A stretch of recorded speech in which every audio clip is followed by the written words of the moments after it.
How you all doing in this fine Friday evening? This is JW. Welcome to the Hooligan Alley Hangout. Sorry we started a few minutes late tonight, but it's all good. We're all here. We're just waiting for our guests to arrive. And once they're here, I'm going to bring them on. Matt Knowles and Steph Cannon. And since I can't butcher their names tonight, I'm probably going to butcher the name of their project, but I'll wait till they get here and let them tell me how to pronounce it right because I know I'm going to mess it up. But otherwise, thank you again for joining us here in my palatial palace in Blairsville, Pennsylvania. Um, just been a long day, a long week, really, and just trying to get some work done. Um, so yeah, we're just waiting. But look, I think someone's here. Someone's knocking on the door. Hey, what's up? Yeah. So sorry for the delay. As you guys know, I'm sure everybody listening, watching can understand that car issues suck. There's no way around it. And you can't predict when they're going to happen. So poor Matt, he just went to go fill his car up with gas, literally like an hour and a half before the show. And he's been stuck at the gas station ever since. So he's here. He's getting ready to jump on. We're good to go. All right. That's good to know. I don't know if you ever seen my shows, but I always butcher everyone's name. So as I said, this week I have two names I can pronounce. So I'm going to end up butchering the name of the project because it's hard to say. It is. It's for me anyway because I'm art brained, so I can't read right. It's okay. But we'll give you a pass. It's okay. So it's Heirs of Isildur. Isildur. So it's just a silent I. Yes. It. So think of like a seal and a door. It's the same Isildur that they pronounce in Lord of the Rings. Heirs of Isildur versus Tales from Nocturnia. Lovely. Yes, I haven't read the heirs part of it, but obviously I did get all 3 issues of the Tales from Nocturnia books. Yes. So, sorry, I'm just trying to get comfortable. It's kind of cramped in here. Yeah, how are you doing? How's it going? It's all right. I'm surviving. I don't know if I fell yesterday. And you fell again, right? I've been afraid to look at it. I knew I was on my way to the doctor, so when my sister came out to help me, I said, well, it's not bleeding. I don't see any blood coming through my pants, so that's a good sign. Right. I said, and plus I'm going to be at the hospital, so all day. So if anything's wrong, I'll just go right to the emergency room or whatever. Of all the places you could have been heading to, I guess that's probably the best one. So it's just been painful. I think I did something, I don't know, to like the bone, because like where they cut it. Yeah. And so now it's like every time I don't when I lift up my leg, it hurts because I think it's pulling that tendon or something. Yeah. And it swelled a little bit, but I'll live. It's nothing. It's man. Yeah. My sister yelled at me. She's like, "Why didn't you come and call me to come help you?" Yeah. I try to do things myself. I'm not always going to have someone there to help me. I need to. That's hard. It's hard trying to find the balance between not doing too much and not having to rely on everybody so much, It's tough. Especially when I was I tell everybody I moved out of my parents' house the week after I graduated high school. So I'm so used to just taking care of myself. Yeah. Exactly. Now it's kind of hard just to have everybody do everything for me. I know. I totally get it. I think there's a lot of people that could understand that sense of independence that you don't necessarily want to give up. And you're like, hey, I'm going to be like this the rest of my life. So I've got to learn eventually, right? Yeah. I thought it was, I told my sister, I said, the 2 things that I've realized that it's hard to do now that wasn't before is wash my hands, because I can't hold on to anything while I wash my hands. Oh, yeah. So I got to lean on the sink and do it. and to put on a shirt because it's hard to do it sitting down. And when you stand up, you get all unbalanced. So. Yeah. Man, the things that we take for granted that we don't realize, that you realize after the fact. Man. There's lots of things. Just getting things out like, oh, wait, I think we're going to add somebody else here. Here we go. Here we go. He finally made it. Oh my gosh. You just don't even understand how much bull junk that was. I went to get gas. I'm like, hey, I've got to drive to Jacksonville and back tomorrow, which is a 2.5 hour drive each way for a very important cause, which is something we'll talk about on this show. And I got gas and I went to start my car and it wouldn't start. And I was stuck and I'm like, oh crap, what am I going to do? How am I going to get back for the show? How am I going to get to Jacksonville? Luckily, my dad and my sister-in-law both live within 20-25 minutes of me. They came in, they jumped me without fists. They jumped the car, not me personally. That would have been end of the day. And so they were able to hook me up and make that happen. And then they actually were like, we're going to get you back to your place so you can get on the show. And they actually went outside and looked at and assessed my car situation for me, which was good because if anybody knows me knows, one, car things aren't my jam, but also not at all. No, not at all. But the thing that was good though was they knew there was an important reason why I needed to be on this show tonight. And so they were like, you get your butt inside, we'll take a look at your car, we'll make sure everything is squared away, and you go do what you got to do. So big props to June and Gunk for that. I was going to say, I'm impressed, but not surprised. Matt's dad, the man is 87 years old. The fact that he's out there, at night working on Matt's car is pretty impressive, but also not very surprising knowing him. So I take it Matt's kind of like my friend Dave. When we were in high school, I remember he had to pay like the garage to change the battery in his car. Oh, dude, let me tell you, these hands don't do cars. I'm just telling you right now, man. I'll tell you an absolutely true story. One time I got a flat tire and it was a couple of miles down the street from where my wife worked. And I had all the kids in the car and I was like, Tony, can you come over here and change this flat tire? And she literally had to leave work to come over and change the flat tire. I fully admit that I am just not a mechanic. It's just not anything that just rolls on my mind.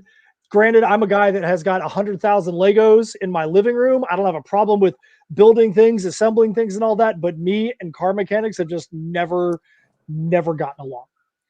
Yeah, I'm a basics kind of person, I can change a tire, I can do the battery, but if it gets to like where I got to like change brakes or something, no, sorry, I can't do that. Yeah, that I would never attempt that for fear that I might accidentally kill myself later on by not attaching a brake wire correctly. That's why I have brother-in-laws and people that can do it. That's exactly it. That's exactly it. So anyway, we're here. We're ready to roll now. We're good. All right, we're ready. We're all. Yes. I was worried that Matt was going to produce a Beyonce record. That's why he was going to be late. I am her father, as per what ASCAP believes. So. All right. So, like I said, luckily I got someone to tell me how to pronounce the book because I would have said Isildur or something. Yeah, a lot of people do. A lot of people think it's that. Yeah, for sure. So.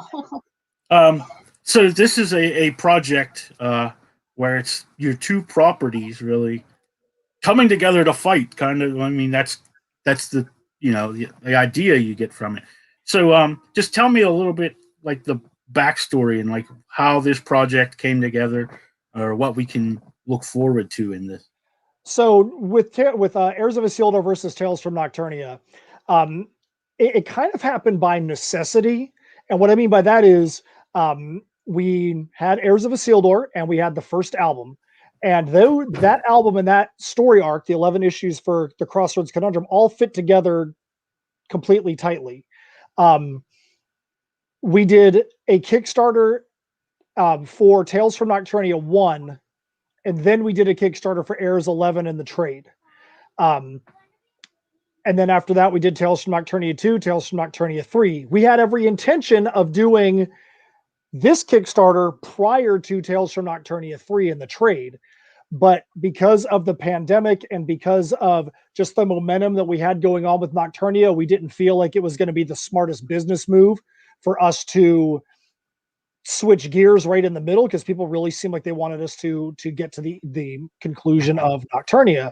So with every Kickstarter, there's music with the campaign video. For the Heirs one, we used a song that was off of the Heirs of Isildur album, and the music that was used was from a song called From the Depths. The part we used was part where our good friend and yours, Corey Steger, had one of the most ridiculous guitar solos he's ever played for us. There was actually, at times that we tracked it, I think we had to track it in pieces in 13 different places. So there's 13 different guitar tracks in one spot to create his guitar solo. But I digress on that. That was just a little side note. So we wrote music for Nocturnia 1's campaign, brand new music for Nocturnia 1's campaign video, and new music for campaign 2, and new music for campaign 3, all the while working on scripts and also writing music for Heirs. And then when we got to the time when we were done with Nocturnia 3, we're like, we've got all this music that's been written for Heirs, all this music that's been written for Nocturnia. We know we're going to do an album that's going to have both on there, but we just kind of like, how are we going to frame this thing? Wouldn't it be cool if this was just like some Marvel versus Capcom battle? And, that's where we got the idea to do the cover as an homage to Marvel versus Capcom.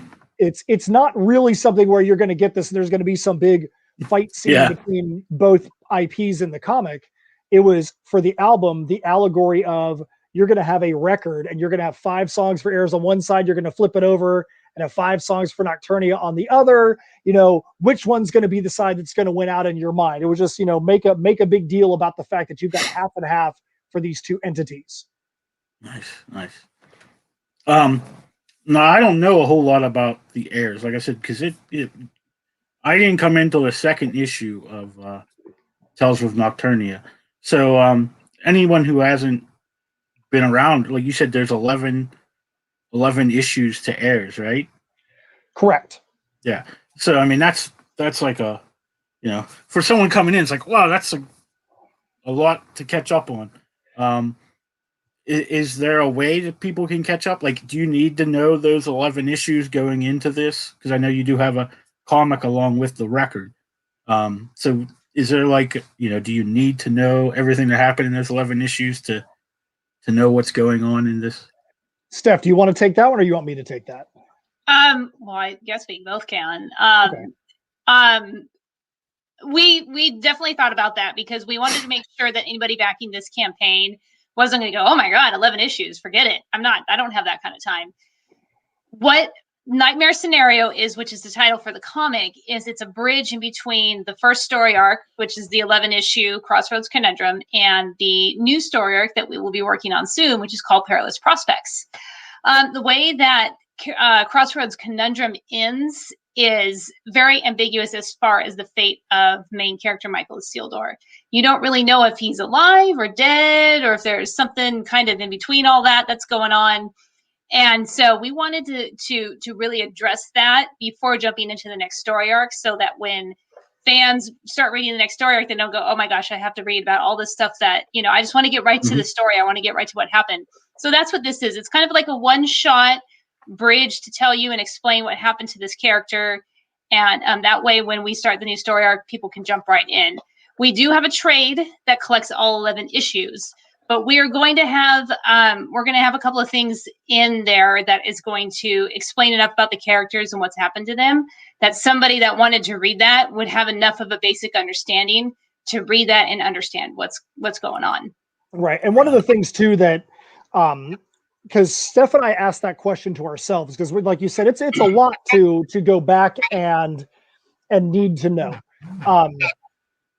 The way that we are framing Nightmare Scenario and the Perilous Prospects, Nightmare Scenario, when we say it's a one-shot, we are going to design the book or the comic so that way, with the prologue at the beginning and the expand and understand at the end, even if you're somebody that has never seen the Heirs trade, even if someone's never seen the Heirs trade, you should still be able to understand the elements that you need to know for the story. Steph and I just started watching a movie last night, and it started off with a little bit of a prologue about these people and how one of them dies and becomes a ghost.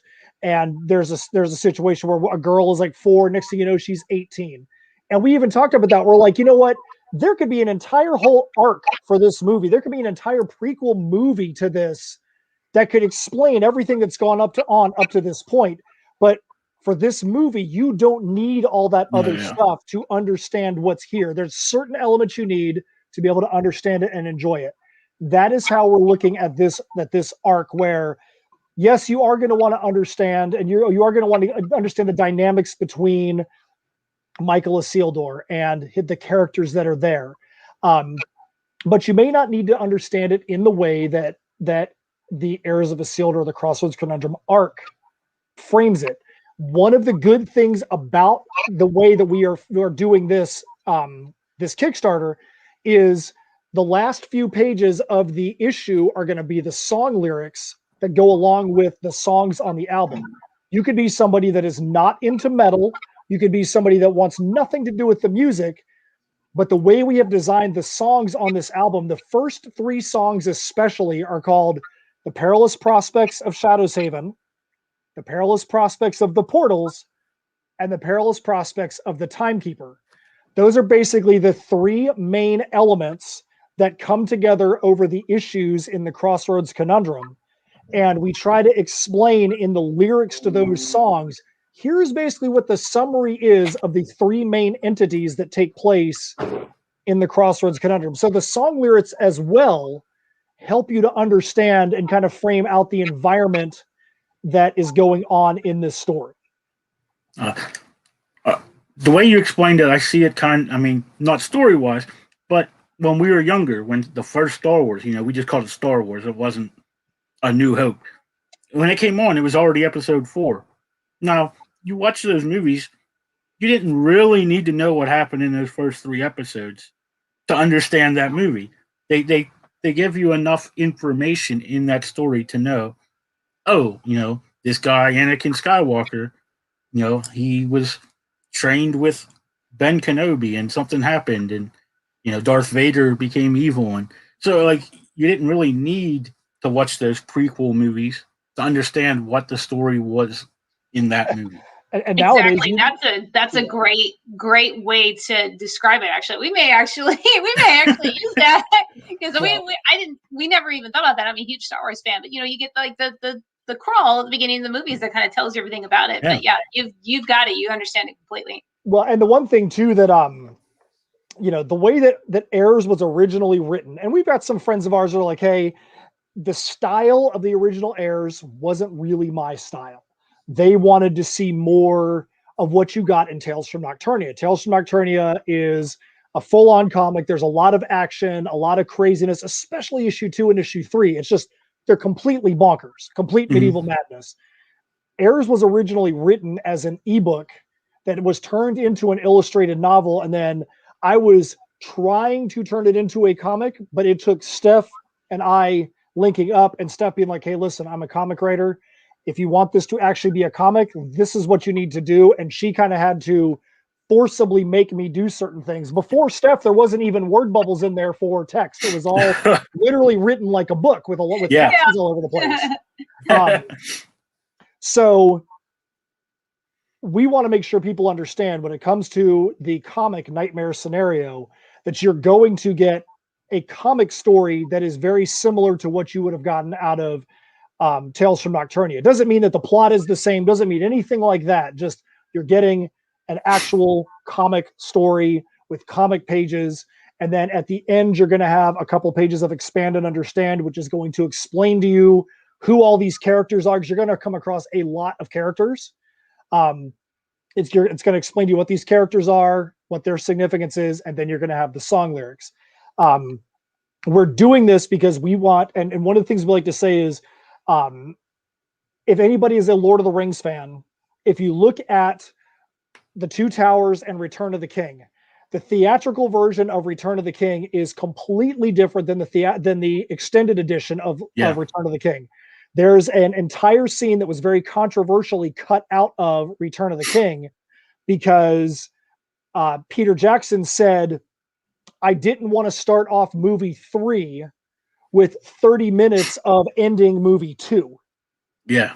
So he cut it out from the theatrical movie so that way they could just jump right into the plot of Return of the King. With us, it's similar in that what you get in Nightmare Scenario, the single question that we get from more people about Heirs is what happened to Michael. There's like 4, 5, 6 different cliffhangers at the end of Heirs of Isildur. But the main thing everybody wants to know is he alive? Is he dead? What's going on with this character? Because you end the story in mortal peril. You're like, this guy that brought all these different people from all these different areas together, is he going to be gone from the story? And that's the thing people want to know. That's the question that gets answered in Nightmare Scenario. And we answer it in a way that is so bonkers that even Steph and I are like, people are going to freak out when they see the stuff that we were able to cram into these pages, because we've been having a lot of fun making this happen. It's a piece that was supposed to be in the Perilous Prospects, and one of the struggles that Steph and I had with the Perilous Prospects was there were so many different starting points that we were like, how do we start this? If this was a book, we would start it one way. If this was a episodic TV show that people were seeing weekly, we'd start it another way. If it's a comic that's going to be on Kickstarter every few months, we have to do it a different way. And we were kind of stuck. We were like, there's too many starting points and it's going to be too stretched out for people to be able to stay engaged in. So when we were doing this Kickstarter, we always knew it was going to be the album, but Steph and I would have this tug of war all the time. We can't not have Heirs' story in this. We have to have something significant here for our fans. And so we said, hey, let's pull the entire Nightmare Scenario arc out. It was actually going to be a chapter in the Perilous Prospects. Let's pull the whole thing out. Let's place it here. It deserves to be its own thing. That way we can flesh it out a little bit so that way this question's answered. When we get to the Perilous Prospects, you know what the lay of the land is. You know exactly who the players are and who the players aren't in the story. And we can just get right down to business, because what we want to do in the Perilous Prospects is going to be super stinking cool. Cool. So I take it that's going to be your next project then. After this is the next story arc in Heirs. As far as the next story arc in Heirs, yeah, that's definitely what we're going to do next is just jump right into Perilous Prospects. We do have a few other projects that we're working on right now that we can't quite announce yet. Hopefully really soon. Hopefully really soon. One in particular we're really excited about, and is a complete departure from anything we've ever done before. Nice. What we can say is that it's G-rated, and it's fun and sweet, and I think everyone is going to enjoy it. But unfortunately, can't say anything just yet. As an artist, I know that all too well, because I'll be working on stuff, and I know, it's so tough. I can't even share. Like you just worked on something for us that you weren't able to share until. I know exactly. So I couldn't even talk about it. So. The Perilous Prospects is going to be the next part of Heirs, and to be totally truthful, we are not normally in a position where we are this far ahead when it comes to a story arc. Normally we're way behind when it comes to I don't want to say behind, but normally, because we have draw me ins in the stories, we don't know who those are going to be till the end of the Kickstarter, and then once we get to the end of that Kickstarter, then we can draw those people in. For this campaign, we're almost done with everything for Nightmare Scenario. We were almost at a point we were not going to even have a draw me in this issue, because we didn't want to hold up the artist. So what we decided to do is we said, hey, for the first week of the campaign, just for the first week, if you want to add, we called it the zombie headshot. You want to add on a single headshot of yourself in the issue in a fun way. You get 1 week to make that decision. And we had most of those actually taken in the first week. The first week ends today. And then from this point forward, if if you want to get drawn in, you're actually buying into the Perilous Prospects. And we've already had somebody do that because we expect to be doing pages of the Perilous Prospects before this Kickstarter here is done. Wow. Yeah. Sounds like a good thing. I had something in my mind and now it just went. I tell people all the time. My No, bad. it's not you. Talking too much. I tell people all the time that happens to me a lot. I mean, once you've had 2 brain surgeries, it's hard to keep stuff in. I would think. Hey, at least you have an excuse. That happens to me all the time. I was going to say, I don't have any excuse. Concussions, broken noses. And old age. You have an excuse too. I don't. Old age does that to you. We actually had a comment. Let's see what did. Good old John Apple. Hey, John. Hey, I know that guy. So, but while we have a chance, why don't we go ahead and look at the campaign? Go through. I have it here somewhere. I'm still learning all of this stuff after 4 months on this. So let me just see if. Hey, look at that. There you go. All right. So scoot down here a little bit. So I see you passed 100 backers today. I remember that was a thing you were talking about. We sure did. That was huge. Yeah, that was a big one for us too, just because when you get to that triple digits, that's a big milestone. I know that there's a lot of people that'll be like, oh, hey, help us get to 118 backers. Well, that's just a random number. Everybody knows 100 is a big deal. 50 is a big deal. 200's a big deal. So, 100's a big deal. That's a big mark to get over. Yeah.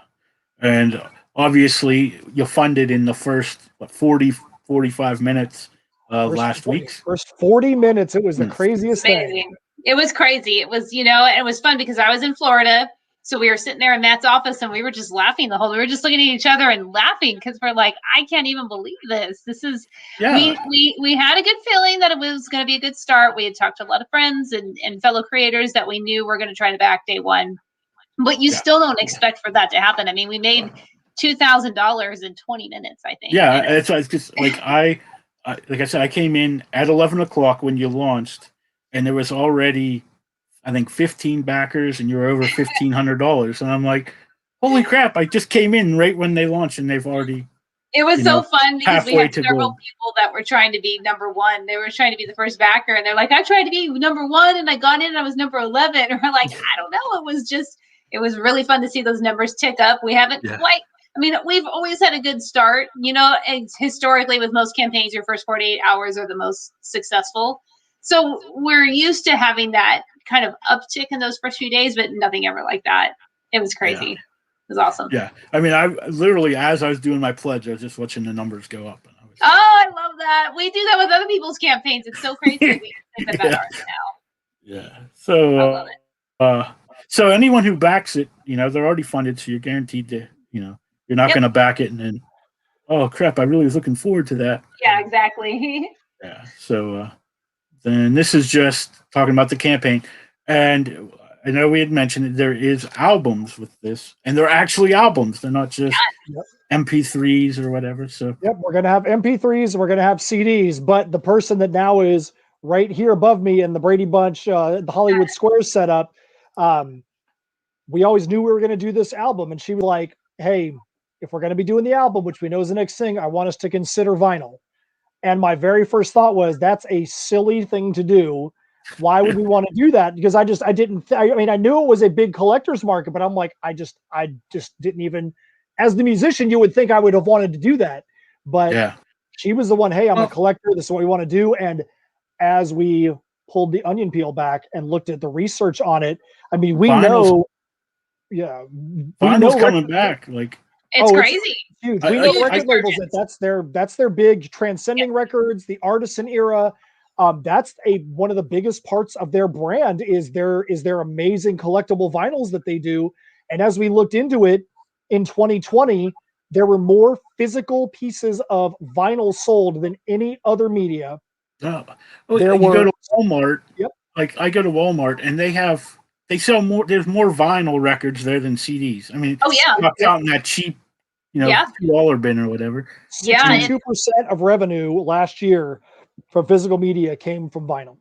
Yeah, I was like, that just blew my mind. It's awesome to see as a resurgence. I collect vinyl. I'm a big movie fan, so I collect movie soundtracks on vinyl, and there's variant covers for that. And there's actually a really big market for that. And so I know all about it being, variant covers. But yeah, I will go into Target with my 14-year-old. She recently got a turntable, and we'll go into Target and she will literally get like Lana Del Rey on vinyl, because it's there, like also like new stuff. And that's what she listens to. It's amazing. It's really, really cool. Yeah. I mean, I grew up on vinyl and 8-tracks. You know what I mean? Yeah. Like we had the car that you play the 8-track, and I just think that music just sounds better. Like it does. A CD just sounds so, I don't know, clean. Do you know what I mean? It's just too perfect. That nice grainy sound a little bit. It's awesome. Yeah, I'll put on a vinyl while I'm cleaning the house on like a Sunday or something, and it's just, there's something about it that just it's awesome. So for me, it was a no-brainer, and Matt jumped on board pretty quickly. I mean, it wasn't like he poo-pooed my idea for very long. Because as odd as it is, in the metal world, vinyl is huge. It's crazy, but metal music on vinyl is like really big. Well, and the thing is too, is we are in the collectible market when it comes to comics, and when it comes to making sure you have variant covers and things like that. People want to display stuff, and you can look at the graphic you have up right now. What's better to display than a giant version of the artwork on the album cover and these cool pressed vinyl records? Just today, we put an update out, and we put a few videos up there of the process to make those records. Those things are not stamped to look like, or every record's exactly the same. When you get a CD, every CD is going to look exactly the same, but it's printed with a printing press on there. Those records in art form, they take a little patty that is the base color, and then they go and roll it around in these little pellets that look like sprinkles on a donut, and then it gets pressed. So you could get the orange green neon splatter, and all three of us are going to get a record that's going to be just a little bit different than the next. So every record is legit, one of a kind, unique, which is really, really cool. One thing we want to let backers know too, that we expressed very clearly on the campaign, vinyl takes a lot longer to make because of the process that Matt just explained. So the vinyl albums and the leatherwork, which we'll get into probably next or very, very soon, those take a little bit longer because they're handmade.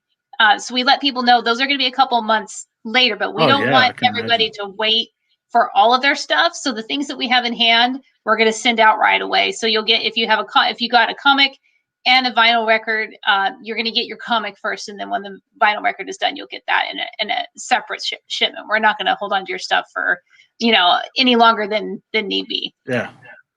And I was just thinking, when you mentioned like Matt said about displaying the record case.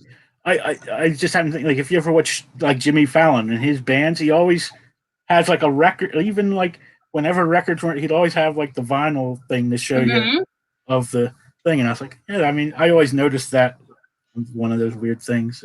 Absolutely. A lot of my vinyls, I'm like, I would totally display this on my wall, and that's what we wanted for these as well. I mean, the cover art is amazing.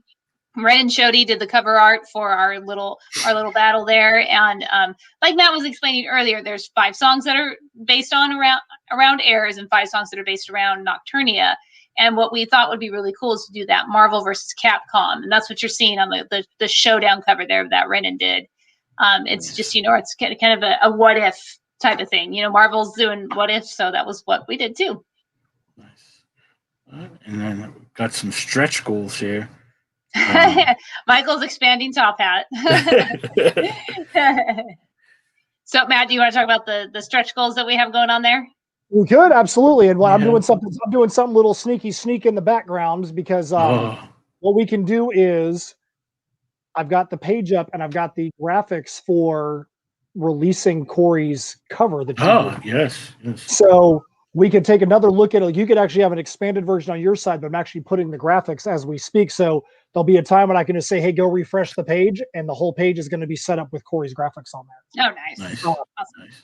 So the stretch goals we have on there right now, the first one at 5,000 was we added 4 pages. So it went from being 24 pages to 28, which was a sigh of relief to both Steph and I, because we had promoted it as being 24 pages. and there was no possible way we were going to be able to get everything in here that we wanted in 24. So when we got to that first stretch goal, it was a sigh of relief for us to actually spend more money and give everybody more pages. I mean, that's, who would have thought that we were happy to be able to spend more money for everybody? But that was the case. So at 6,000, we said there's some trading cards. If you scroll down just slightly, so at 6,000, there's 3 holofoil trading cards. We're known for our trading cards. With these, it's going to put us at 42 trading cards that we've had over our series. We had three actual packs, like wrapped packs. We have trading card boxes of, and this is going to be the 10th, 11th, and 12th foil cards that we've done. So at 6,000, you either are going to get the malfunctioning Michael Garbage Pail Kid homage. That's a third in a 3-part set that we did with 2 from Tales from Nocturnia, or you're going to get, one piece of the Showdown trading card. We made 1 trading card just for the Heirs side, and 1 trading card just for the Nocturnia side, and you're going to get one of those things randomly inserted if you're a physical backer. You also are going to get, anybody who's a tier backer is going to get Nathan Luth's Impure Blood PDF. That PDF is actually really neat. If you look at it, you see that it is formatted horizontally. The entire book is formatted horizontally. So the entire book looks this way, not this way. So our next stretch goal is going to be at 7,000. We don't like to talk about what they're going to be until we get there, because who knows, we might have a wild hair. We might have a wild hair, might want to add something to it. We know that at some point there's going to become a one-of-a-kind tier in here that only one person can get. Not going to tell you when it's going to happen, but when we feel like, hey, now's the time to actually reveal that, there's going to be one tier that's one of a kind, and somebody may be able to add to their collection something that even Steph and I don't have. So you might be cooler than us. When you say about that book being, I guess it's what I call it, landscape instead of correct landscape instead of portrait. I think there is an issue of X-Force that Rob Liefeld did. It was crossover with Spider-Man, and the whole issue was that way. It drove me nuts. Like I said, when I looked through it, I was like, this is actually a really cool issue. Like I thought it was very well done for what it was. So it was neat. It was neat for it to be that way, especially with it being digital. With it being digital, it's going to fill up your screen better than a portrait style anyway. So I thought that was kind of neat. Yeah, and me, if I have digitals, I like to read them on my tablet, and I don't like to read them up. Like I always turn it. Yeah. So then I got to scroll through the page to get. It's just pain. But and then this is just a little bit about the album, which we've already talked about. Yep. Yeah. And this is the cover art, right? Yes, that's the Ren and Shoddy cover art. He did a phenomenal job representing all our characters there, and fans of both IPs will be able to enjoy looking at that. Then we have videos, music video for the stream video. Yes. And here's a better look at the. Yes, there's the green-orange variant. And then, of course, the purple and blue variant there. Oh, rolling the wrong thing. And then we finally get to the comic. Right, that covers the comic. We've got a couple of... It was really hard. We wanted to show more art, but almost everything is a spoiler. Very, very specific. And that's one of my favorite panels right there, though. I just think the mood of it is so cool. Our artist for the comic is JC Fabul from the Philippines. He is doing pencils and inks, and then Brian Arfel-Magne is doing colors, also from the Philippines. So the two of them work really well together. They've worked together before and know each other, which is always kind of nice with artists because they know each other's style well enough to kind of know what to expect from the other one. So they're doing just a dynamic job with this. Yeah. And that tells you a little bit about the mood of the comic, which is very different from the beginning of Crossroads Conundrum, which was very happy and kind of bright colors, and at least bright steampunk colors. I know, like with Omni, with the backup stories, and I hired some teams. I had 3 backup stories, and 2 of them, I didn't mean to do it this way, but 2 of them are teams that work together on other books. It just It's so so happened funny. that like when I hired the writers, and then I was Yeah. looking for artists. So it's like, oh Yeah. well, this, and then then the colorist end up being someone who color. So it's like, oh, these are like teams that work on another book. Isn't that So it's, cool? And it's so funny with indie comics. The pool is so small that I feel like it's inevitable that people are going to work together, multiple times. But I feel like that's happening more and more. The more that creators are putting out, the more the artists are working together. And so Yeah. you know what to expect from a team when you see the two names together. Like, oh, those guys are going to kill it because his colors look so good on her inks or something. Yeah. So. Yeah. Ooh, So yeah, then we've got that shows you kind of the lyric pages like we were talking about. It's really cool because it's got all the lyrics on it, and then of course does a song explanation for each of the songs, which I like because sometimes you may read songs can be very poetic, so you could read the lyrics and still go, I have no idea what this song is about. So we try to give a little bit of insight into either the characters or what was going on at the time that the song was written. Nice, and then we got some. We've got our covers here. All right. So, of course, there's Ren and Shoddy's, which is the main cover, cover A, as we like to say. That's the main cover for the comic. Showdown. Yes. And then we have our special cool, we call it like a steampunk parchment, but, it's that sepia tone. We're only going to print out so many of these. Once they're gone, they're gone. So we're going to print out a few additional beyond what people have ordered from the Kickstarter. So these are going to be really, really limited edition. Nice. Do you know like how many? Or I guess you got to wait to see how many you sell through the Kickstarter, right? Yeah, our intention is to print about 20 more than whatever the Kickstarter, whatever is sold in the Kickstarter. Yeah. So if we sell 15 in the Kickstarter, that means it's going to be a limited run of 35. If we sell 100 in the Kickstarter, there's going to be 120. And whatever the number is, we're going to make sure there's a spot probably on the back where we're going to hand number. And we're both going to initial it so that way you know that this is actually number one of 35 of whatever, or 10 of 100 or whatever it may be. Yeah. Nice.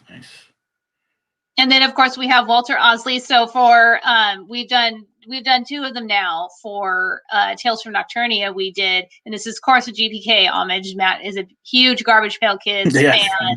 And we're doing the famous Atom Bomb homage here. And Walter is so great, such a great artist, such a great guy, really talented at doing these homage covers. So we knew that he was a perfect fit for this. So we have from the previous campaign for Tales from Nocturnia, we have Blasted Thinnock and Vile Verminoth. And we actually had Walter do all three covers, but we only released the two for Nocturnia. But he did Malfunctioning Michael as well, and we knew that we were going to hold on to that for a subsequent Heirs campaign. So we have that standard and foil, which the foils look amazing. And like you were saying, James, you talk about doing a cover and not being able to talk about it. We had all three of these covers for Vile Verminoth, Blasted Thinnock, and Malfunctioning Michael. We had those all within like 3 days of each other. So we got those well before Tales from Nocturnia 3 came about. And so we've been sitting on this cover for a year. Wow. Yeah. I would end up losing it somewhere. About it that way. Yeah. Luckily it's digital. So yeah, so I still would lose it somewhere. So that's the three covers. So are the four covers that we have. So the question that we have for you is, do you have a screen up on your side that talks about, like, do you have Corey's cover available on your side, or do you want us to show it off on our side? I don't have it on my side because I didn't know if you wanted to do with the trade dress and everything. Okay, so why don't we do have the. So why don't we do this? Why don't you scroll down just a little bit? Let's talk about what's on the site right now for the tribute section. And then once we do that, then I will save it and you can, okay. So the tribute section here, for those that don't know, Corey Steger, longtime friend of mine. Corey was actually around with Heirs of Isildur before there was even an Heirs of Isildur. He and I worked together in the early 2000s doing some music together. We both had stepped away from the music scene for quite some time, at different times for different reasons. And about 2012, he and I tried to get Heirs off the ground. Just as music, tried to get off the ground. We had 4 songs we were working on. None of those actually panned out at the time. And like we said, it was kind of like waves on the sea. Does the wave crashes in and then it just slowly trickles out to where there's nothing there. And that was kind of what happened for both of us. 2016 rolled around, and end of 2015, beginning of 2016, and I had the motivation. I'm like, yep, I want to make this happen. We're going to make it happen. And it was, I knew it was it was actually going to happen at that point. Called Corey. He was on board, and he and I actually had the first discussions of formulation. Once I wrote the first couple of songs, what we wanted there to be as a little bit of a side story. The original side story was going to be kind of like a detective agency in steampunk times, where I was going to be the front face and he was going to be the mad scientist in the background. And there was no Michael Isildur. It was just two characters that had names. We didn't really have a solid name on either one of them. But partway in, and he had recorded some of the tracks, he said, hey, listen, I want to pull back from the project a little bit, not because I don't want to be a part of it. I want to be a part of it. But he's like, this is your project. I don't want anybody to get confused that this is Matt and Corey's project and have the focus that you are putting all this time into this project be misappropriated to him. At the time, I was kind of like, part of me was a little hurt, but part of me understood. And after a while, I'm like, dude, that was a really selfless thing that this guy did. That's just who Corey was. He was like, I don't want any of this credit coming my way that I don't deserve. If people want to talk about what I do on the album, fine, but they need to know you're the mastermind, the mad scientist behind the project, and I'm helping you to get this out there. So once that discussion happened, and once I kind of made peace with that, the two different characters that we had, I took the best parts of those and amalgamated them, and they turned into who we know as Michael Isildur, who's the main character in Heirs of Isildur. So Corey played on every single song except for the one instrumental that has no guitars on the Crossroads Conundrum. He does power metal vocals. He's known for being an amazing guitarist. He plays a lot of the lead guitars on that album. And then as time went on, 2020 rolls around, Steph and I are like, hey, it's time to do the next album. Corey's doing his own thing. Corey he had pulled back from the music industry. He was doing his own thing in his own life. He's married with 2 kids. We decided to, we talked to Corey in December. We're like, hey, we're about to do the next album. Want to know if you want it in. And before I could even get the sentence out of my mouth, he's like, yes, whatever you're doing, I want to be a part of it. And I was blown away by his enthusiasm for wanting to still be a part of this project. It was great. I was really happy that he wanted to be a part of the project.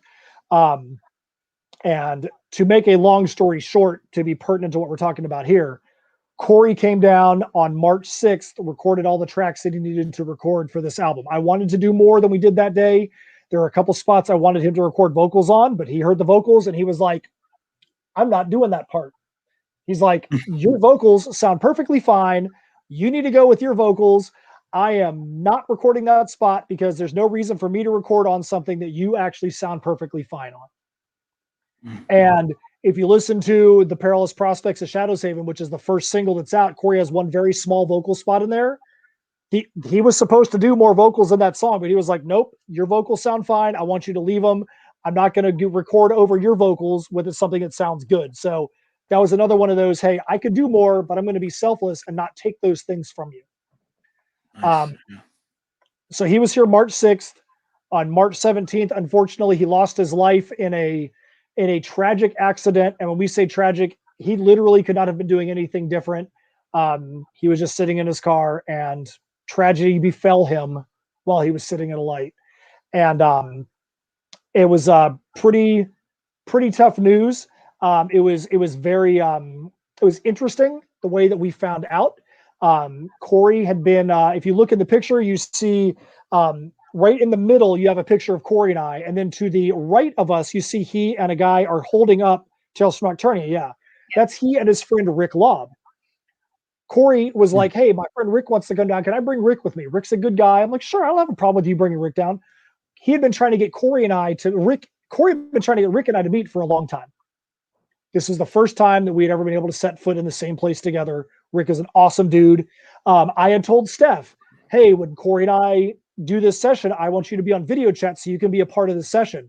So Steph was there on video chat meeting Corey for the first time, while I was there meeting Rick for the first time. So the 4 of us were there in this session, some physical, some virtual, to make this session happen. So Steph and I were going about our business 11 days later. Actually, it was 12 days later when we found out. And Rick messaged me. He's like, hey, man, I don't have your phone number. I got some bad news for you. Corey was just killed in a car accident. And Steph and I were on video chat working like we always do. And she got to see my reaction, my visceral reaction to getting that news. I couldn't even get words out of my mouth for a minute, probably what seemed like an hour, but it's probably only a minute. Because of when you get news like that, your body just doesn't know how to react. Yeah. We were in the middle of working on this G-rated script that we were just talking about. I remember the panel we were on. I remember what we were talking about, got this message in from Rick, and I was like, what the heck?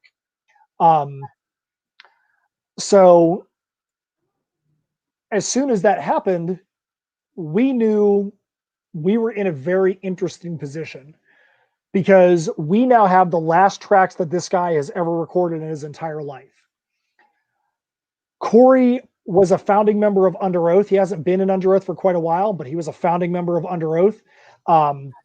When news broke that he had passed away, Dallas Taylor, who was the original vocalist of Under Oath, also the vocalist of Alien and the Sons of Disaster, when Dallas broke the news on the internet, it about broke the internet. The post that Dallas put up had 1,000 hits on it on Facebook. And what was it, Steph? Like an hour or two, there was like 1,000 hits on it. Because of Dallas's post, it was picked up by just about every major music news outlet that was out there. Guitar.com, Perseverance of Sound, Brave Words, just a whole bunch of the major sites picked it up. So we're like, wow, this guy whose career started with Under Oath is going to complete with us. That doesn't mean there's not other tracks out there floating around with other entities, but the fact of the matter is we hold the last recorded tracks. So we knew we have a responsibility to make sure that we paint the completion of his musical career, so to speak, in the most appropriate light. As we talked about earlier, this is a dark issue with Michael Isildur. Is he alive? Has he perished? Is he somewhere in between? There were a lot of variant covers that we had considered for this campaign that we knew that we could not in good conscience have on the front of a cover because of the situation with Corey that happened. There wasn't even a question. We had even talked to some of his relatives. So there's been a lot of communication with his relatives since this whole thing went down. And they're like, hey, you have to do what's right for your business. And for Steph and I, what's right for our business is to make sure that we don't disrespect him by being crass. It's a tough story to have when you've got someone who's died that's a part of the project, but we knew there were some covers we just couldn't do, which, to make a incredibly long story a little bit less long, this is where James Sims comes in. Steph and Rick and I, who I had just met Rick that day, Steph had just met Corey, which means Steph had just met Rick, have been in constant communication. Corey is well known for just going through guitars like nobody's business. I like this guitar. I'm tired of this guitar. I'm going to give it away. We knew right then we wanted to do something for Corey that we wanted to make him his own cover. We knew we had to do a cover for him. We knew that needed to be the thing that was going to be there as a tribute to him. And we knew it was going to be something that had to do with guitars. For you guys out there that are listening, the first concept we submitted to James, it looked good in our heads. We're like, this is going to be really cool. And I went and photoshopped some stuff together and sent it to James. And both Steph and I, as soon as we sent it, we're like, this looks kind of cheesy. And we did not want there to be something cheesy. Yeah, it was nothing that James did. It was just our concept, our idea. And it was kind of funny because I feel like the three of us sort of had this idea all at once. Like mind melded. It was it was really like a weird mind meld where we're like, yeah, you know what? This concept would be kind of cool. And James was like, yeah, I kind of was thinking something along those lines too. And we're like, well, this is fate. We have to do it. It was like Corey's influence or something. I don't know. So James, I'm going to go ahead and save the campaign page. So on your side, if you go in and you hit refresh and you go right back to where that picture is, there's probably going to be something different right underneath it. So we've told people that we were going to wait to unveil this with James. We felt like it was only appropriate since we were already scheduled to be on this show. Let's see if it reloads. There we go. Yeah. So we were already scheduled to be on this show. And since we're like, it is only right for us to so yeah, skip on down there past that. So we felt like it was only right for James, who with other projects that are out there, we are actually working on another project with James. We're not going to talk about it publicly. We're working on another project with James.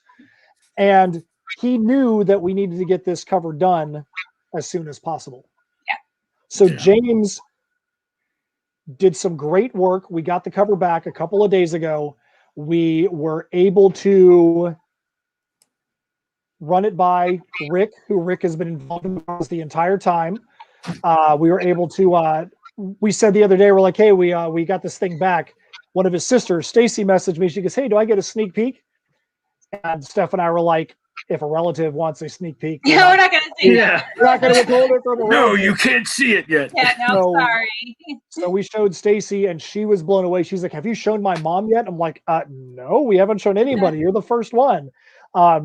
So that turned into Corey's parents seeing it, Corey's other sister, Corey's wife, Kim. Everyone had the same reaction. They really felt like that the prep on Steph, myself, and Rick's side, we captured a lot of the right things. And then the art on James' side knocked it out of the park. So without further ado, if you want to go down to the next screen. There we go. So that is the homage. There we go. Cool.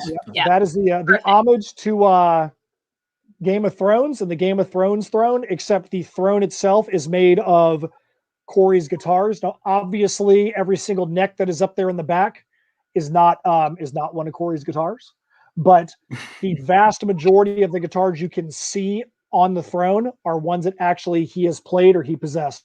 We'll get to the one that's in the very in just a minute, but on the left-hand side, the black guitar that's there is one that he sold me a long time ago that actually is right behind me. The one that is kind of the greenish peach or pear color that's on the right-hand side is the first 7-string that Corey ever owned. He just got that recently, and he was telling me, hey, man, I got a 7-string. I never thought I'd see him with a 7. And, so it was actually kind of cool that he had this 7-string guitar. There are guitars that are standing up on the sides. I believe one of those was one that he played with Under Oath, and one is one that he still possessed. The two that are behind his head, there's a video that got shared around with his death notice when people had the story, where he did a video about just riffing and just, jamming. And that's the guitar he's playing there. Some of his flying V's are that he played with Under Oath. You go back, we found videos for Under Oath when they played Cornerstone in 2020 or 2000 or 2001. The flying V that he was playing on that one is in the throne somewhere. And the red guitar that he has in his possession is one of the most extreme metal looking guitars you'll ever see, but it actually holds big meaning to us. And when we were putting this together, we knew the only guitar he could be holding there was that guitar. When he recorded with us in 2016 and 2017, that unmetal looking guitar he has there, he recorded more guitar solos on that guitar. The tone was just one that was the right tone. And it was just so interesting that this guitar was the right one for that session. A few months later, he's like, yeah, man, he goes, I gave that guitar away to my buddy. And I'm like, why would you give that guitar away? I'm like, that doesn't make any sense. I'm like, no, that guitar was the best tone that you had. I was so distraught because I'm like, whenever the next album we record is, we need that guitar because it's so good. So I'm going to take you back to the story we just talked about Rick. So Corey's like, yeah, Rick needs to come down with us when we record. So Corey and Rick come down. I go out to help him get the guitar and stuff like that out of the car and greet him and all that. Corey opens up his tailgate and there's nothing but guitars. It is full of guitars, bags of equipment. They brought 8 guitars with them between Rick's guitars and Corey's guitars. Rick is the friend he gave that red guitar to. So they come in there and they're like, guess what? I told you I gave that red guitar away. Rick is the guy who has it, and Rick brought it with us today. So Corey recorded on that guitar again this session. Again, I thought that guitar was long gone. Rick comes down with the guitar between the Crossroads Conundrum album and Heirs of Isildur versus Tales from Nocturnia. Corey recorded more of his parts on that guitar than any other guitar. And so we knew that was the guitar that had to be there. That guitar is actually Rick's profile picture. Rick holds that guitar in a place of honor in his house because it means a lot to him as well. So we're like, that has to be the guitar. Yeah.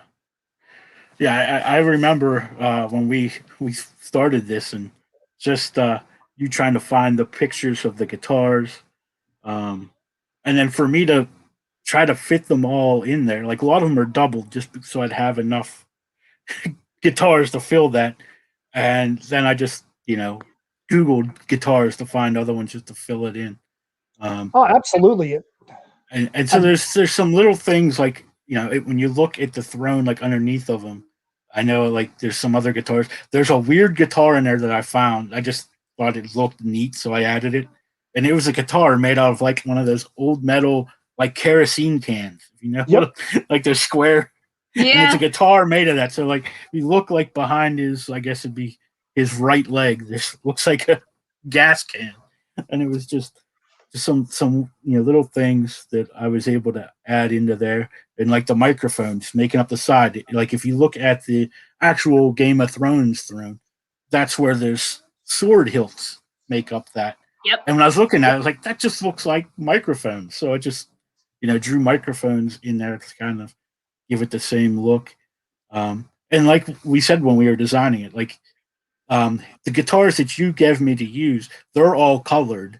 So you can, when you actually see the actual picture, you can pick out which guitars are his compared to the grayed out ones, which are just the filler guitars. And I can tell you, everybody in the family that has seen it was just blown away. Everybody was like, thank the artist for doing what he did on this cover. Yeah. They really feel like it's a great tribute. And part of the reason why we wanted to debut this tonight was because they held off on putting the memorial together for Corey. Because, I mean, there's people that he knows from all over the country that are coming into town to be able to go to his funeral. He knew a lot of people throughout the industry. And that's actually happening 12 hours from now. I'm going to be on the road to Jacksonville if my car decides to hold up. In not too long from now, because the memorial actually starts less than 12 hours from now. So we wanted to have this out before then, so that way everybody could get a look at the cover beforehand, so that way it wasn't being sprung on the relatives that day, and that way it was out for this memorial. One of the things too, we want to make sure that people know about this cover. This is going to be a limited run cover. So we have, variant cover pricing on it, but we don't have variant cover pricing on it because we're trying to make bank on this for ourselves off of this. Yeah. What we have stated in the campaign is that when we sell this cover, when we sell this issue, we're going to take a portion of what we sell it for. Right now, it's 20% of the sale price of that cover. We're going to take that and we are going to contribute that to a fund for his two kids. He had a 2-year-old and an 8-year-old when he passed away. And we're going to contribute that to his 2 young children. So if we sell, that doesn't matter how many we sell. We want to sell as many as we can. But we wanted to be able to go back to the family and say, look, here is X amount of dollars. This money came from people that you don't even know that purchased one of these covers, so that they could have something to remember Corey by, but also so that they could contribute to and be a ray of sunshine, so to speak, to your family. One of the things we're also doing is, no matter what tier you get this in during the campaign, we are going to get a card of condolence and support for the family at the end of the campaign. And Steph and I are going to handwrite every person's name that purchased one of them through the campaign and give it to the family, so that they also have this. Not only do you have the dollars in your hand for what they did, but here are the actual names of the people that got this cover during the campaign, just to try and help keep them encouraged. By the time the campaign is done, we're going to be a couple months out from the time that this is over, that this has happened. And a lot of people will have moved on. The family's not going to ever move on. Steph has lost people close to her. James, you've lost close people to you. I've lost people close to me.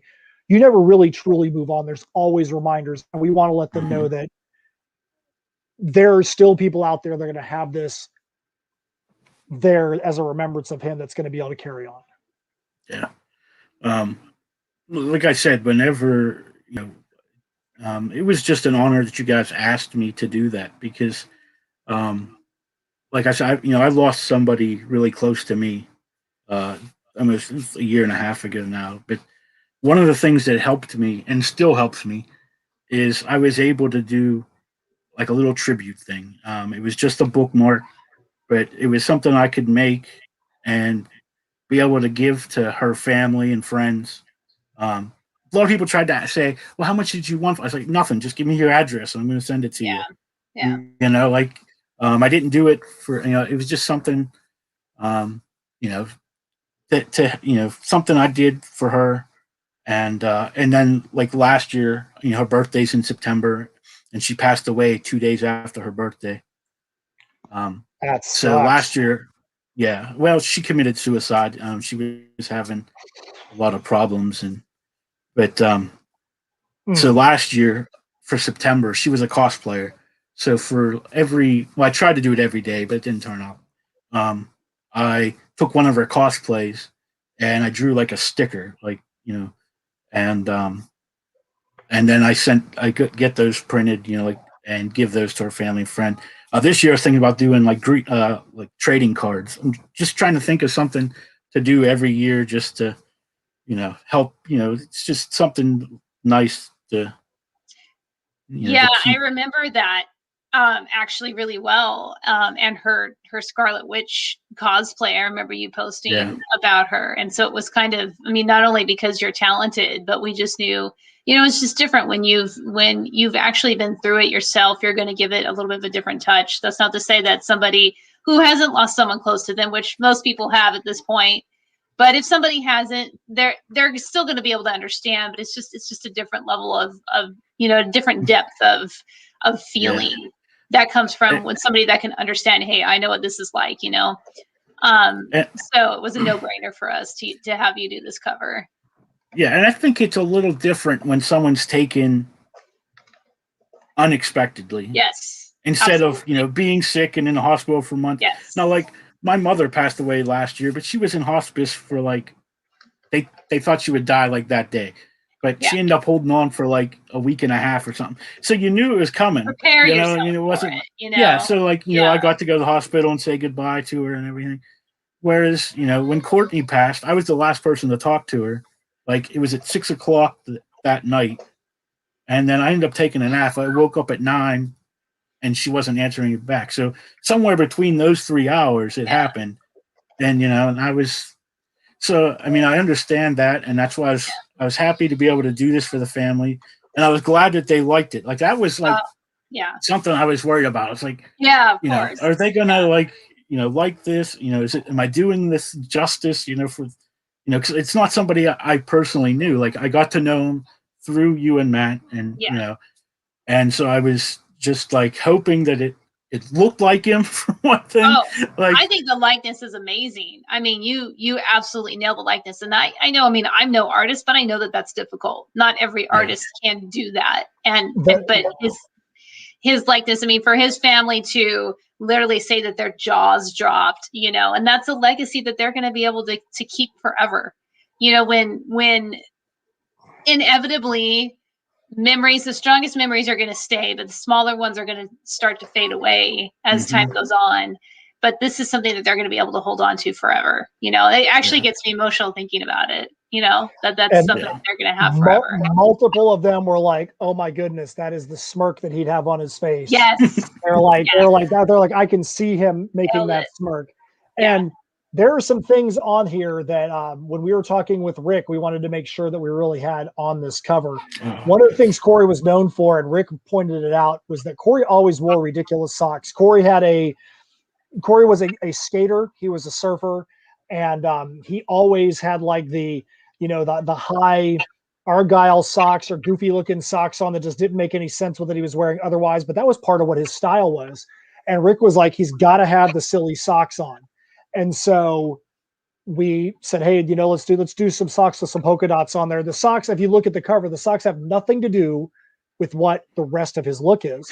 And when I was coloring it, I wanted to make sure that I'd colored them unlike anything else that was Yeah. on. Like everything's Yes. like gray and then the Yeah. socks are like blue with pink and I purple love it. polka dots. Like, and I tried to use like brighter colors, so it's like I mean, even now, I mean, I see this picture. It's a tiny, but I could see the blue like at his ankles. I'm like, what?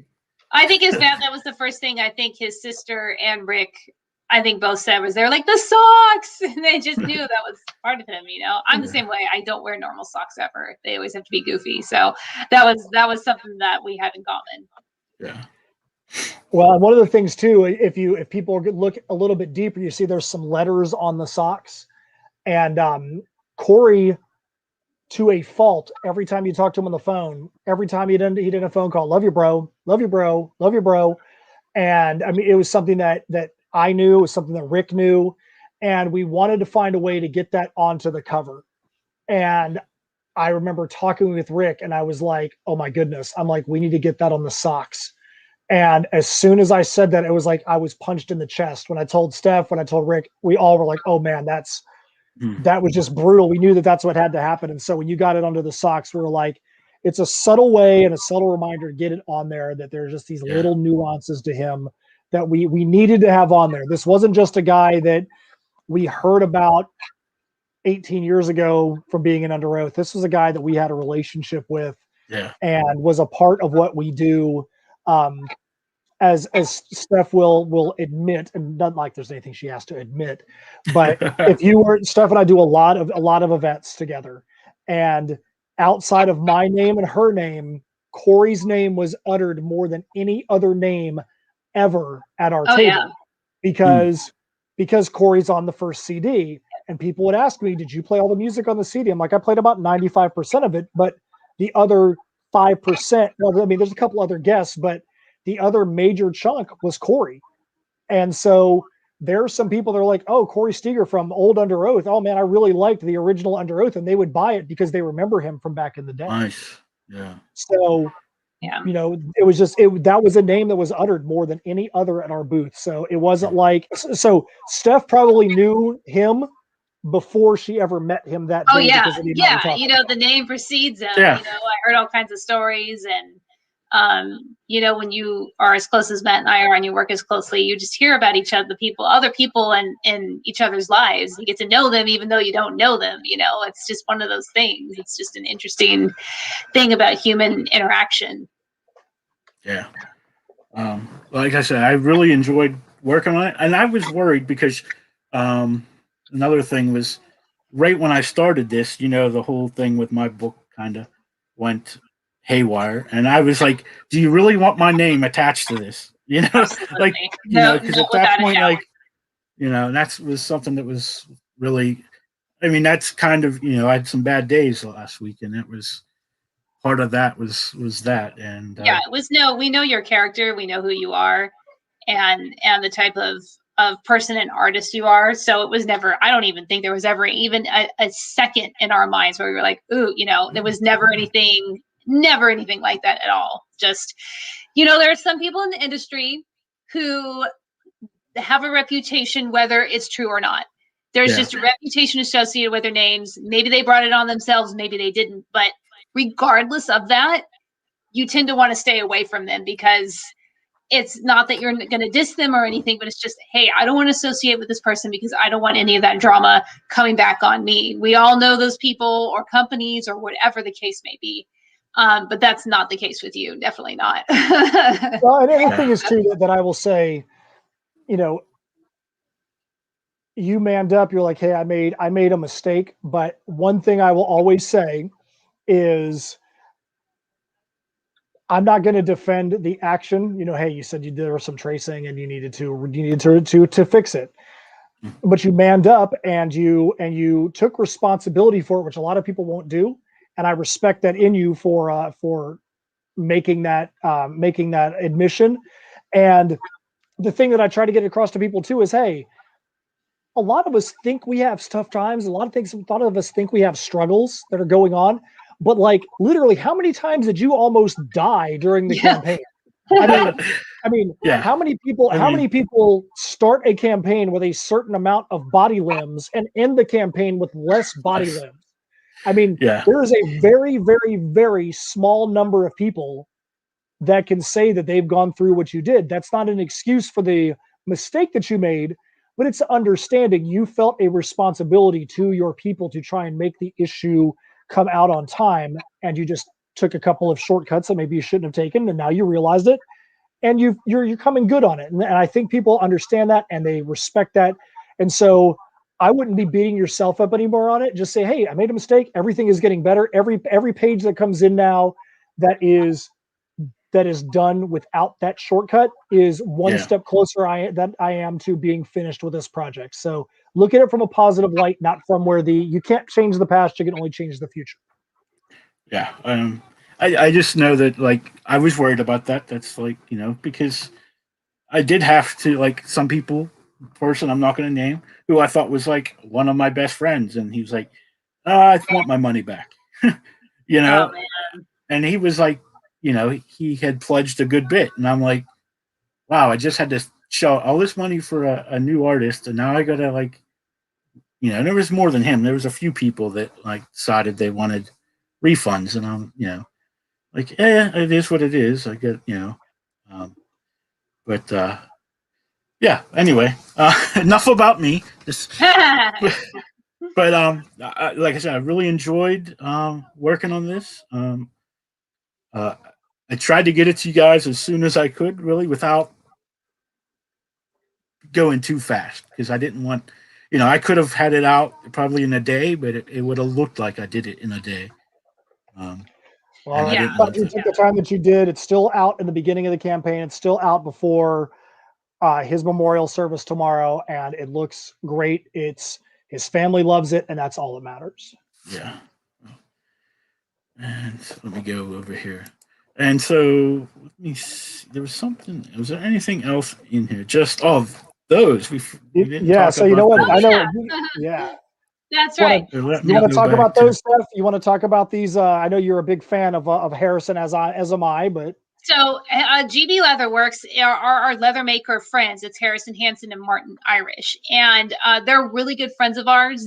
We have done some shows. We do a steampunk show called at Renegers in Mount Dora, Florida, called Renegar Steampunk Days. They have it twice a year. And obviously the leather workers do a lot of steampunk related items. And so we've had booths together. We have it's actually like a whole, there's like 4 vendors and us that are really good friends over the years of doing the show together.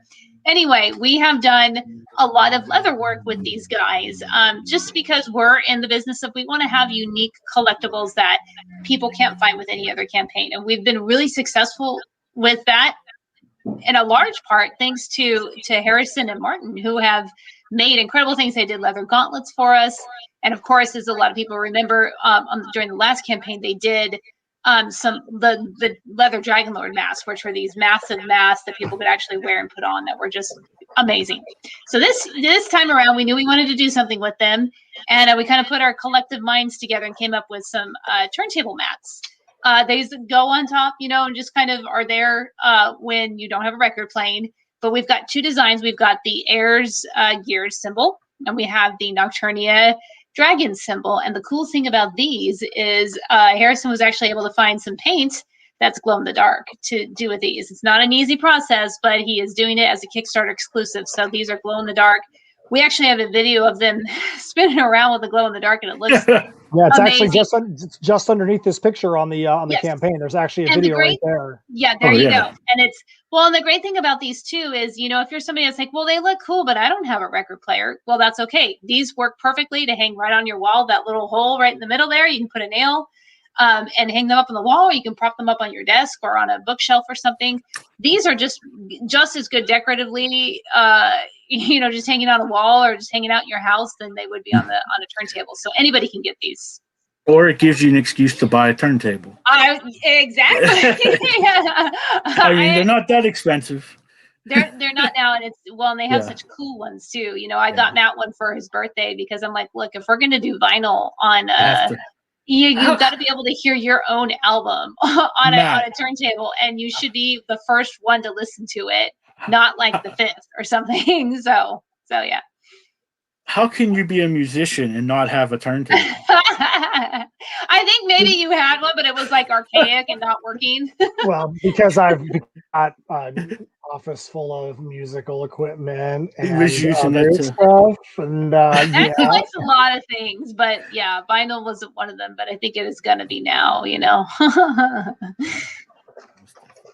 But yeah, so we've got these bad boys. These are the other things that I mentioned earlier. So the vinyl and these are going to have a little bit later of a date, just because they're custom made, they're handmade. They're going to take a little longer, but not to worry, we will ship them out as soon as they're available. So if you get like your comic first, and you're like, hey, I ordered a Slipmat and a vinyl album. Don't worry, they're coming.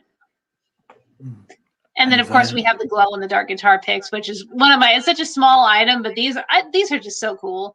I don't play guitar, but I would love to have one of these. Obviously, I will, but even if I wasn't involved in the campaign, I'd love to have one, even not playing guitar, because they're just cool looking. So obviously, they're double-sided. Again, air symbol on one side with the gears, and then the Nocturnia dragon symbol, and they glow in the freaking dark. So they're just cool. We always like having cool little things like that. In the last campaign, we had laser etched wooden logo stickers, wooden stickers. We always want to have little things like that because it's easy to do the same things that everybody else does. And I'm not going to knock it when people do that, because some of them are tried and true and everybody does it. But the thing is that everybody does it. We already do stuff that other people don't do. We, the tagline for Heirs is where steampunk comics and metal collide. And, who else dresses in steampunk, plays metal, and does comics? I'm thinking it might just be Nat. There's not, he has to point out. Or if not, he was at least the original one. Yes, there you go. He's the OG.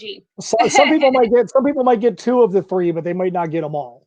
And we want to make sure that that we're always looking for things that we can do that when we do them, it's unique or it's original or it's something that people want.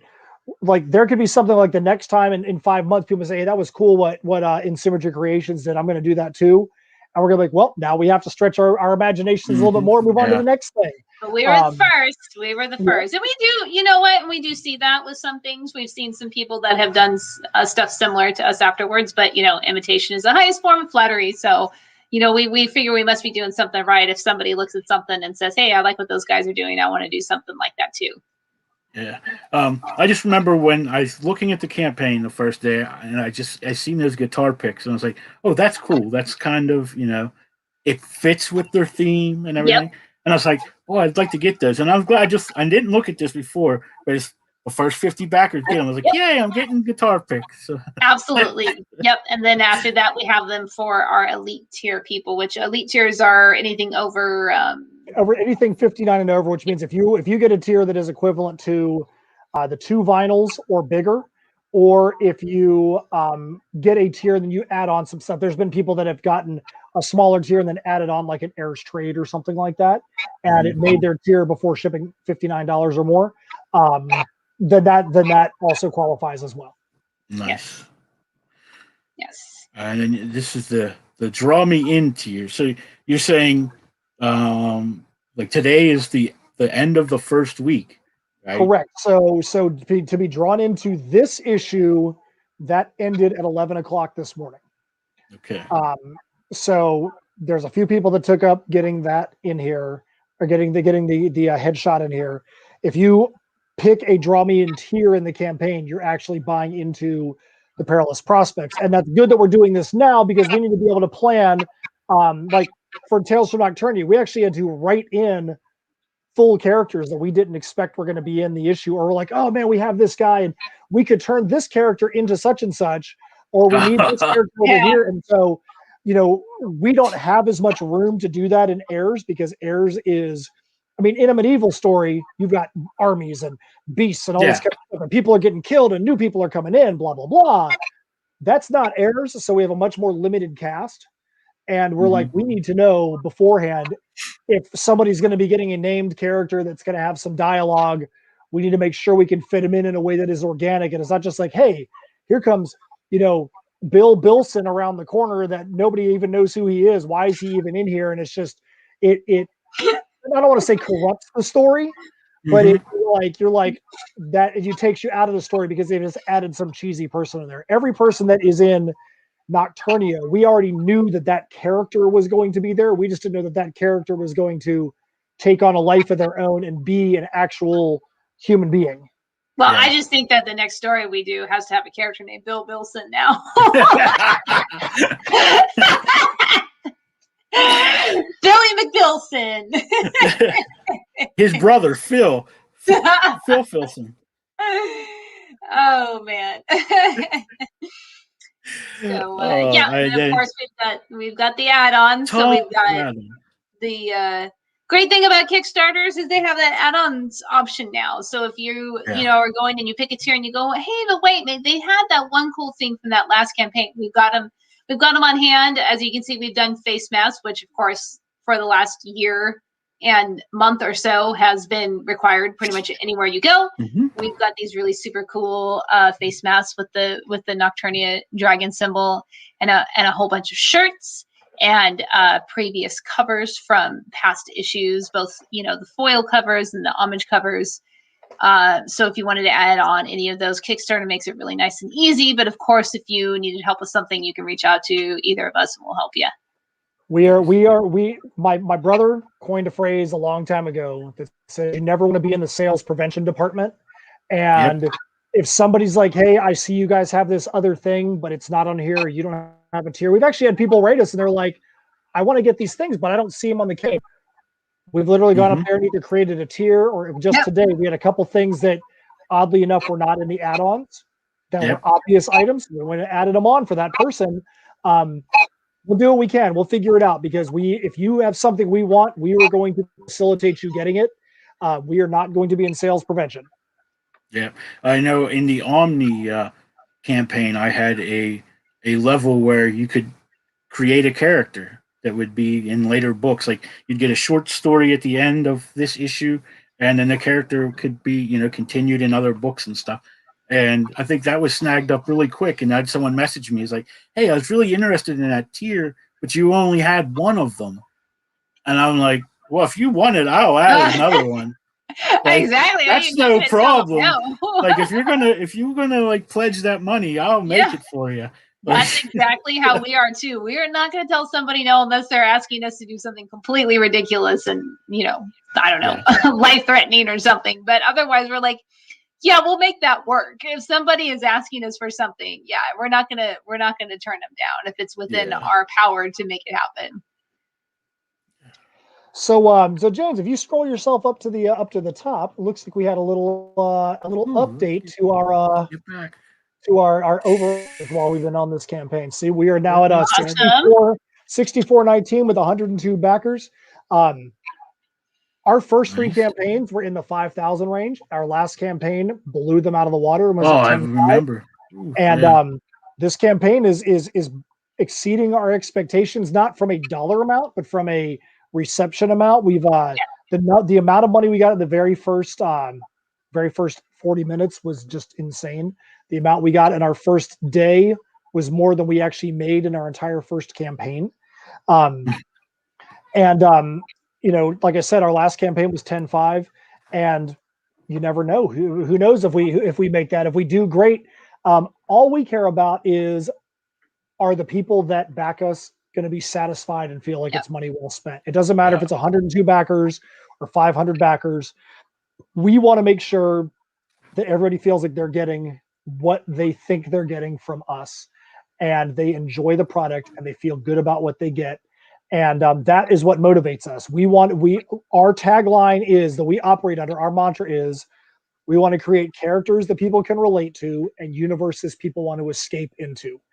Nice. We all just experienced 2020, which sucked for every single one of us on the whole planet.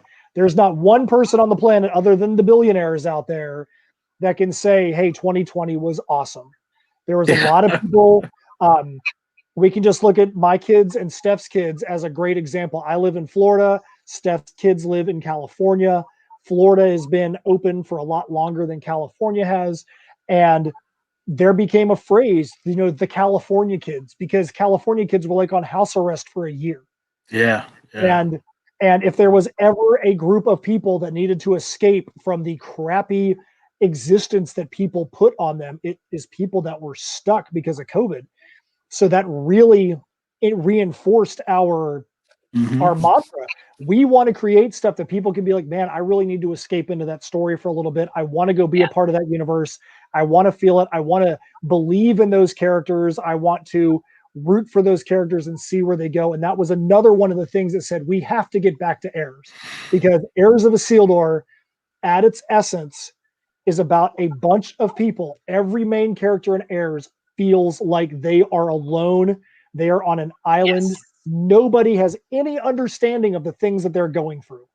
And fate, in some way, shape, and form, has found a way to bring them together. They talk early on in Heirs, and this is not a spoiler for the people getting nightmare scenarios, just letting you know the lay of the land. There's even a conversation there where they say, we don't know why we've been brought together. All we know is we're together. And now what are we going to do with it? And that is what we need to get our story that is about that back into people's hands. There are people that are rooting for Michael Isildur. Michael's got to be alive. There's no way the character that Matt dresses up at every con, there's no way you guys are going to kill that guy off. Are you crazy? We've done crazier things before. Look at some of the people that died and the way they died in Tales from Nocturnia. We do crazy things.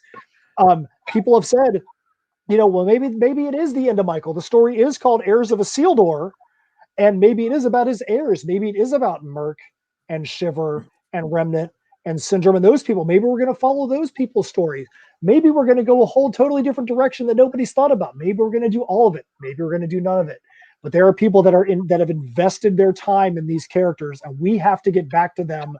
We owe it to them. And we honestly, I think Steph would agree, we owe it to the characters, because there are some characters in Heirs, we haven't seen a whole lot of them since Heirs 7, Heirs 8. And just the way the storyline took Michael off to a different area. We haven't really seen them have a chance to interact a lot recently. Those characters get to play a big part in a Nightmare Scenario, and they're going to play a huge role in the Perilous Prospects. But we have to get through Nightmare Scenario, the album, before we can get to the Perilous Prospects. We are super excited about the Perilous Prospects.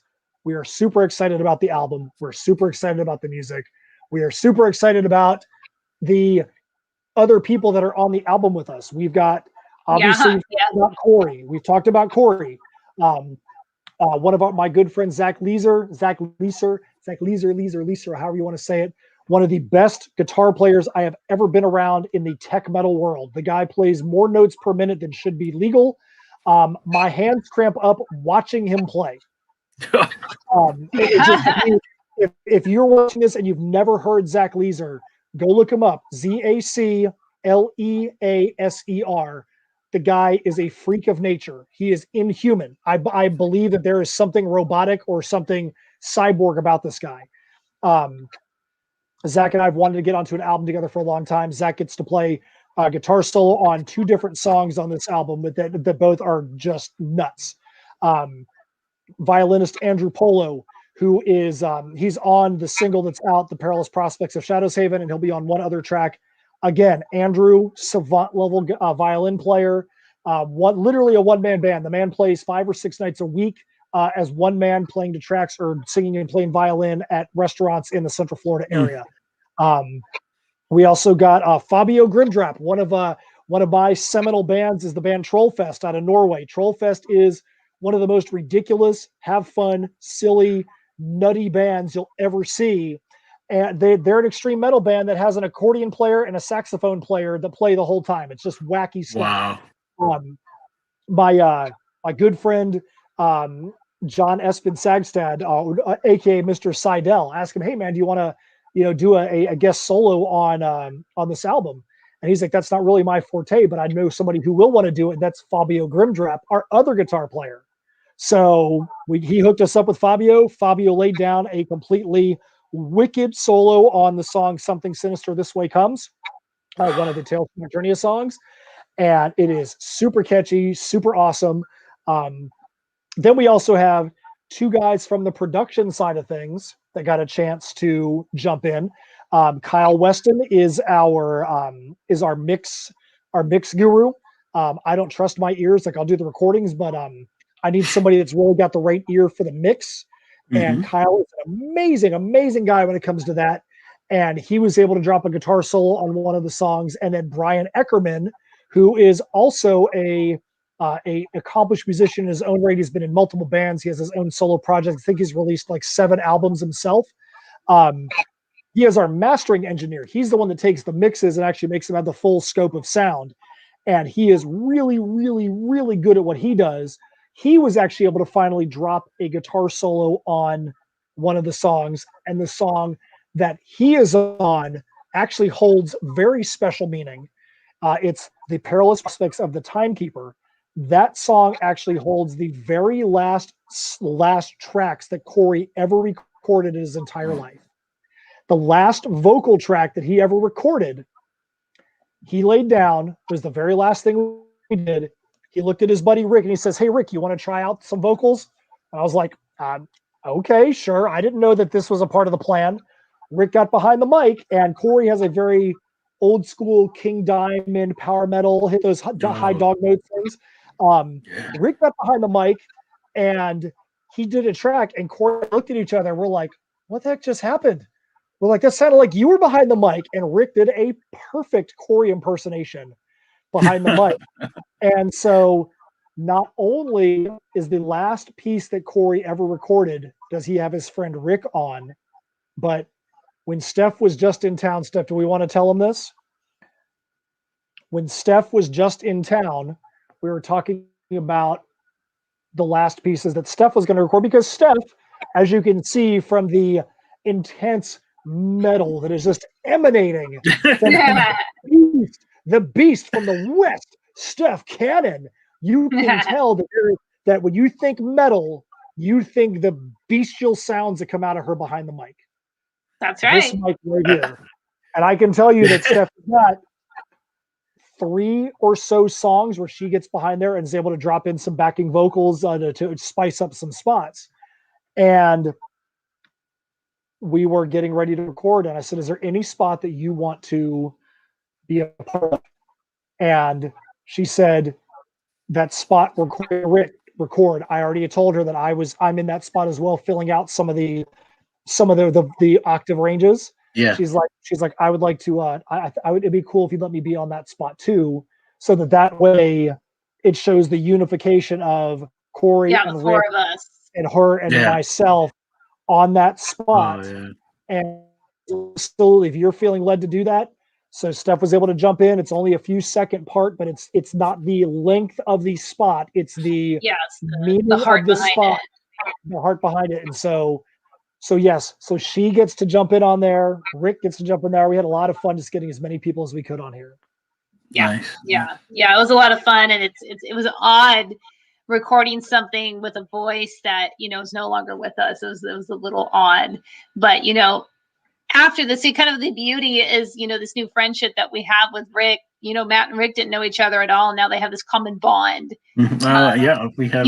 And so they've really bonded through that, and we have too. The 3 of us work together with talking about the cover, and so it's just kind of a very cool symbolic thing to have all 4 of our voices merged together in that spot. So I said, hey, let's give it a try. It was like 11 o'clock at night, I think, the night before I left, and just busted it out and sucked it up and busted it out, even though I was tired. And I'm like, we have to do this. And so it'll be a fun thing to have on the album. Yeah, that sounds like it. Yeah. Oh, sorry about sitting too long in one position isn't. Hey, so real quick, I want to give a shout out here. So I don't know if you guys saw, but we actually got another backer that jumped in while we were on here. So we now have 103 backers, and we're at 6487. I got to give a shout out to that backer. That backer is a guy named Asgrim. Asgrim is an old bandmate of mine and of Corey. Asgrim is a great guy, known him for a long time. When my old band did a tour, we did one tour of Europe with the folk metal band Elevite. That was their first tour. My band didn't really do anything after that point. Elevite went on to be like superstars around the world, and is literally like the biggest folk metal band in the world. Yeah. Right? Asgrim actually played keyboards on that tour for us in Europe, and he was the guitar player on some of the last songs that my old band played. Corey actually played in Al band. Al is also named Al, aka Asgrim. Had a band named Yeti, and Corey actually moonlighted in Yeti for a little bit. So there, like I said, there's a very big tie right there. I actually was the one who got to break the news to Asgrim about Corey's demise, and he was like, "Get the freak out of here!" He's like, "I just talked to him." And I'm like, when did you talk to him? And he was like, it was like 4:00 yesterday. And from what we gather, Asgrim was probably one of, if not the last people in the group of friends that ever talked to Corey. Yeah. That doesn't mean he was the last one, but he may have been the last person that was a friend that talked to him, because the accident happened less than 2 hours probably after Asgrim talked to him. Wow. So yeah, really cool. Really glad to see Asgrim jump in on the campaign, and you know, he actually got one of Corey's covers too, so that's freaking awesome. Nice. Awesome. Good. Yeah. Very cool. Very cool. All right. So hey, we're gonna have to jump off of here, James. I know that's fine. I'm ready. I've got stuff to get ready. I got to go make sure my car is not gonna, poop out on me. Yeah, he's got to see if he can actually go to this thing tomorrow. Yeah. 5 hours of driving in the morning to do, or to there and back. If you guys have not seen the campaign, we have the link over here in the comments, tinyurl.com/heirs versus TFN. You've got awesome covers out there from Renan Shodi out of Brazil, Walter Osley from Metal Shark Bro and from On Scout Comics. And you've also got the James Sims tribute cover to our fallen friend Corey Steger, with proceeds from that. Portion of the proceeds from those sales are going to go back to Corey's kids. Really thank everybody who's supported. As you can see from being on this video with Steph and myself, we like to have fun. If you saw the picture that we posted on our Instagram account today with Steph's magical tank top that came out of the dryer that said what our stats were for the campaign, we like to have fun. But one thing we are very serious about is our content creation, and you should be able to see that in this campaign. We're really stoked to be able to get these songs for the album out there to you guys. Really stoked to get the Nightmare scenario out to you, and then also get to the Perilous Prospects. And we're super stoked to finally, hopefully sometime sooner than later, be able to talk about this other fun little project we're doing that has nothing to do with medieval, nothing to do with steampunk, nothing to do with metal music, but everything to do with being super fun and super cute and super silly. Yeah, nice. Absolutely. It's going to be great. Yeah, I can't wait to find out what that is, to be you're away from your norm, which is always a fun thing to try to do. Yeah, we always want to expand our reach, and we want to be able, when someone walks up to our booth and says, what are you guys about? The last thing we want is them to quickly glance over what we have and go, oh no, this isn't for me at all, and walk away. We don't want that at all. We want people to either say, this is right up my alley, or at least be open enough to consider enjoying a new genre, or say, hey, this isn't for me, but this is for my family member. Like we said, it's G-rated. So if somebody with their kids comes up, we want to be able to say, here you go. This is exactly what you want. So. Yeah. All right. Now, before we go, I don't know if you've ever watched my show. I ask every guest this question. Let's do it. Right. Let's do All right. I need to know, if you were a dinosaur, what dinosaur would you be? And you can't use the cop-out answer T-Rex. So I'll answer. And you have to tell me why. Okay. So I'll answer this first because I actually posted about this. I'm actually a big dinosaur nerd. So, I'm glad you're going first, because I'm going to have to go Google dinosaurs and what dinosaur do I want to be. So, you've never seen Jurassic Park?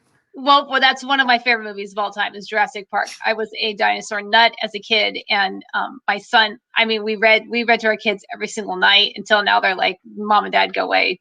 We're too old for this. But there was one book that was all about dinosaurs, and when you read to your kids, you tend to read the same books over and over again. Mm-hmm. You can memorize them. You don't even have to look at the pages anymore. Yeah.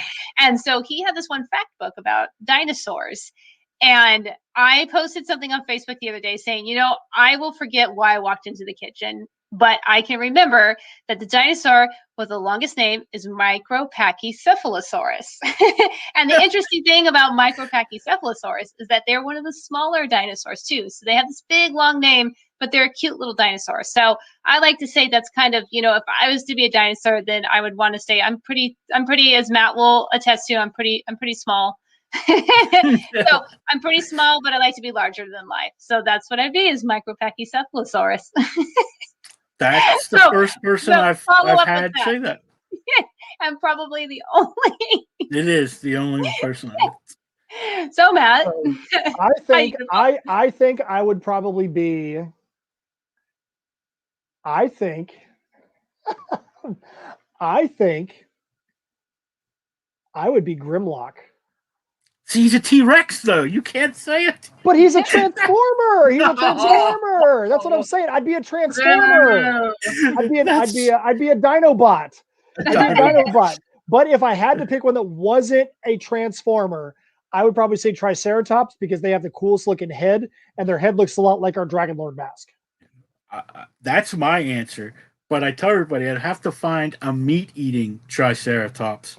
Oh, you better believe, yeah, bump that. If it was with me eating vegetables, that too. Because I'm a meatitarian. I'm a meatitarian. I don't eat anything that grows in the ground.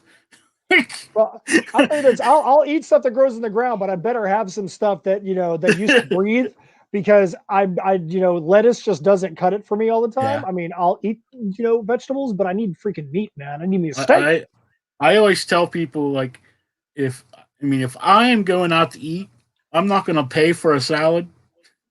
But if I go out to eat and someone else is paying and it comes with a salad, I will eat it, because I ain't wasting somebody else's money. Well, yeah, that's very true. So that's very true. One time we went out with, and we'll end it here, but my kids had their confirmation or something from church. This is after me and my wife had separated. And the kids wanted me to go, so we went. They came, picked me up, took me to the church, and afterwards, her grandparents were treating everyone to dinner. So here I am with all of her family. I feel like this is the first time we've done anything as a family since we separated, and I'm not even sitting near her because she's with her boyfriend. So I'm sitting with my kids and stuff, and they bring me out a salad, and she's like, "Well, there's a salad wasted." And because she said that, I just sat there and ate it. I'm going to eat every bit of this salad. I'm going to like it and pretend to like it at least. That's what I hate every minute of this, but I'm going to eat it just because you said that. Spite. But that's awesome. You made my nerd heart happy by asking me that question. Well, I have another question that I ask for people when they come back. That question actually came from when I went to ITT Tech, if anyone knows what that is. Oh yeah. Mm-hmm. One of the kids that were kids. I say kids because I was the old man, and I went when I was already old. So one of the kids that were in there, he had said we had to find questions, and he was working at KB Toy Store. If you remember, good old KB. Oh yeah. So when he had his interview, that was one of the questions that the manager asked him, and I just thought it was cool. So, and I like dinosaurs, and it actually tells you a lot about someone. I think I'd say so. Because that's why I say you can't use the cop-out T-Rex, because that's what everyone's going to say. Yeah, it's the one that comes in your mind. Like, oh, T-Rex. Yeah. What, you want to be somebody with a really big head and little arms? I think I've watched Jurassic Park and Jaws, my two favorite movies, so many times I can quote them. So I would have picked Dilophosaurus for Matt, What is that? What is tell it? Give me the stats on that one. So Dilophosaurus is the dinosaur in Jurassic Park that looks really cute and sweet and harmless. And Dennis Nedry kind of, tries to get away from him and is like, "Oh, you're harmless. You're just a big dumb dinosaur. You're here. Chase this stick, stupid." And then the Dilophosaurus, he gets his prill and then spits the acid in. Everyone calls him the spitter. Yeah, the spitter. He spits the acid in Dennis Nedry's eyes and then kills them. That's how they do it. They paralyze their prey by doing this acid spit in their eyes, and then they can take their time killing them and eating them, which says a lot about why I chose that dinosaur for Matt. So when you're talking about you harmless, you mean like this guy? Ooh. Sure. But to combine the two things you were talking about with Matt and his Grimlock, and you're saying movies that you've seen so many times, you can. Here's mine. I have seen this movie. Is that the animated one? Because yes, the 1984. Lord. Well, that's that is. I know that movie off by heart. Okay, I'll sit here. So that movie plays so much, and my husband's a huge Transformers fan, and my son is too. And so that song, what is it? The Dare to Believe. Dare to be stupid. Dare to be stupid. Yes, that song comes out. I'm like, oh my god. For the longest time, The Touch was my favorite song. Oh, you've got the touch. Did Matt freeze, or is he just surprised? He was just like, Obelisk, look, it's Unicron. See, now I'm gonna go to bed tonight, and I'm gonna have The Touch stuck in my head. I tell you right now, the movie that I could quote beginning to end that I have seen more than any other movie is Weird Science. Weird Science. I can quote that movie. I can quote that movie like it's going out of style. Fast man. Yep. Let me tell you my story, man. Let me tell you about how I was crazy for this little 8th grade bitch. Crazy, insane, crazy. I was nuts for the woman, man. And what did it for me was you got to watch the movie.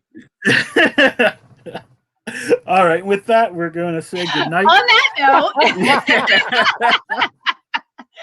we all got to go watch the movie now. Matt told us we have to go watch the movie. That's right. We're going to have to go watch that. Thank you guys for being on. Thank you so much for having us on. Absolutely. Yeah, thank you. It's great. And even more so, thank you for doing the cover for us and contributing in that way and carrying on the legacy of Corey. It's always going to be a memory for us. So I was just honored to be asked to do that for them. Like it's absolutely. You did a great job. Well, I will be. I hope I do. Is there anything that you want me to say to them in person tomorrow? Just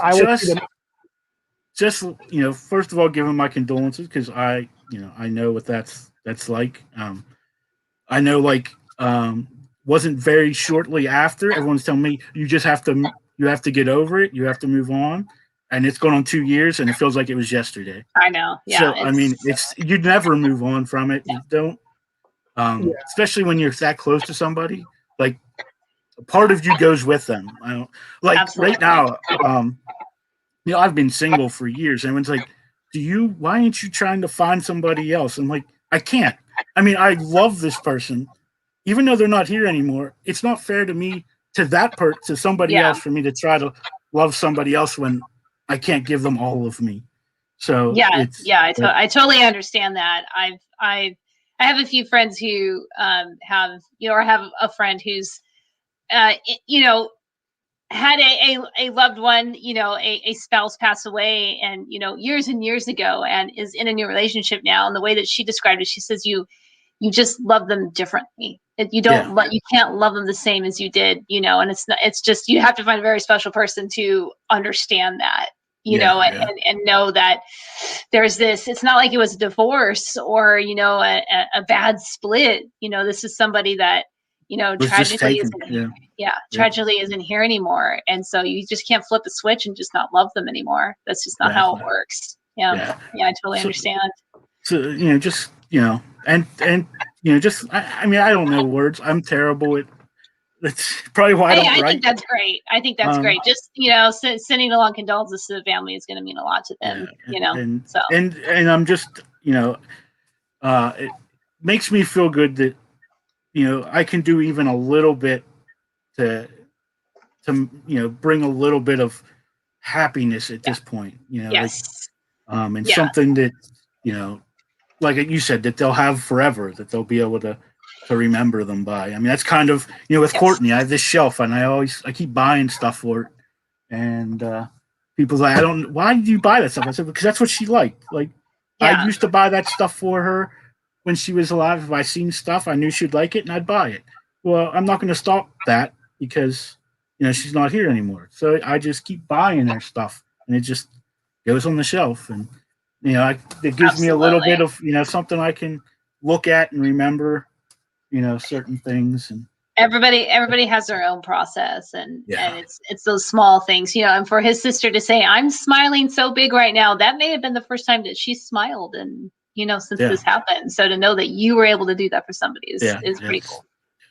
Yeah. Well, so thank you so much for having us on. We appreciate it so much. And thanks for being flexible when we had to jump on a little late. Card stock. No one likes cards.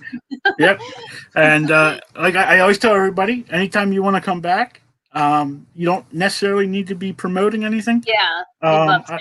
I try to always get a few people on at a time, because it is a hangout, and it's the more people you have to hang out with, the better it is. So absolutely. But we'd love to anytime. And you know what? And I know we do have a project. We do have a project coming up. We do. We do. Yeah, we do. Maybe, like I said, we do, and we're going to have fun with that one when it comes around. And I just got my papers in the other day, so I'll be nice. Awesome. Yeah, when that project comes along, then we'll definitely come back on the radar. Yeah, because I'm actually going to do this one old school style. So nice. So a lot of last couple of years I've gone to digital stuff, but I want to. I miss drawing with pencil and paper, so I'm gonna get back to doing that with this. I think it'll fit with the whole theme of the book better, being that it's not so clean lines and everything. Yeah, hey man, just be careful, man. Like I said, we might need to start taking up a donation for you to get some extra padding and ball pits. And around the place, Come on, man. I keep getting yelled at by my sister. I don't think you were here, because we're gonna wrap you bubble wrap. Is I need to every week I got to go to the doctor's, and I get a med van, and our house, there's no easy way for me to get out. Like, there's stairs, or like the back door goes out to the yard, and my wheelchair I don't know if you know anything about wheelchairs, but they don't work in the grass too well. No. So I usually go out onto the porch out here outside my room, and I do it all the time in my room. I get out of the chair into the floor, no problem. I do it all the time. So I go out to the porch, and I go to do the same thing. 2 weeks in a row, I fall. I'm like, you just need to not go to that porch. I know. Last week, luckily, when I fell, I kind of fell to the side, so I landed on my good knee, and the other leg just kind of smacked off the porch, so it hurt for a little bit. But yesterday, I'm going to use a little bad word here, but I stood up, and I thought, okay, I'm going to turn around, I'm going to hold onto the chair and get down to my knees and then down to my butt. So I'm holding onto the chair, and I went to jump, to turn around, and when I hopped around, I lost my balance. And in my head, I knew right away, I'm going down.